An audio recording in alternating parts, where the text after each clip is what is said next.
Напередодні відзначення Дня перемоги у міському палаці культури в урочистій атмосфері вшанували ветеранів Другої світової війни. Андрій Сторонський, заступник міського голови, побажав їм довгих років життя, міцного здоров'я, поваги від рідних і близьких та запевнив, що любов до своєї землі, вірність служіння Україні знайдуть гідне продовження в особі молодого покоління. Дорогі ветерани, дякую вам за те, що подарували нинішньому поколінню життя, свободу і мир.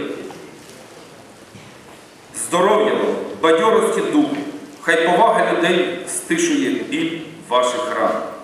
Вдячність тим, хто в тилу самовідданою працею наближав перемогу та відбудовував країну післявоєнні роки. Для нас, нині живих, подвиг військового покоління – це зразок служіння ідеалам справедливості та добра. У 2014 році виповнюється 70 років від часу звільнення України від фашистських загарбників.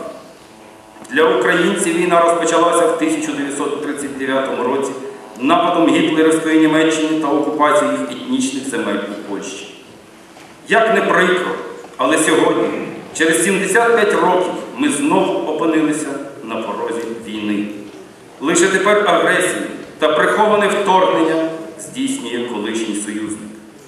Нам потрібен спокій у державі, впевненість у майбутньому. Адже кожен прагне реалізувати свої здібності, жити та бачити навколо себе щасливих, добрих людей.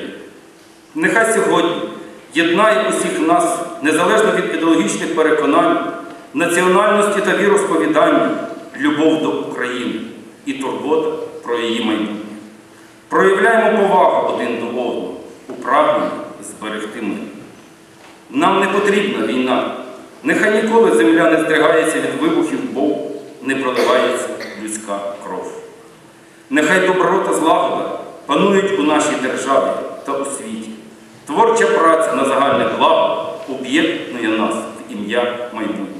Він закликав молодь прислухатися до порад і настанов тих, хто пройшов сувору школу війни, хто у повоєнні роки відроджував зруйновані міста та села. Групі ветеранів заступник міського голови вручив подяки та подарунки. Зі сцени Палацу культури лунали вітання від Олександра Плужніка, військового комісара Нововолинського об'єднаного районного військового комісаріату, Людмили Віденіної, голови міської організації «Діти війни», вихованців Нововолинського центру дитячої та юнацької творчості. Учасник бойових дій Василь Бусловський поділився спогадами фронтових літ і висловив впевненість, що підростаюче покоління розбудовуватиме щасливе майбутнє української держави. Привітали присутніх у залі із Днем Великої Перемоги і подарували чудові пісні учасники хору «Ветеран». Ветерани війни!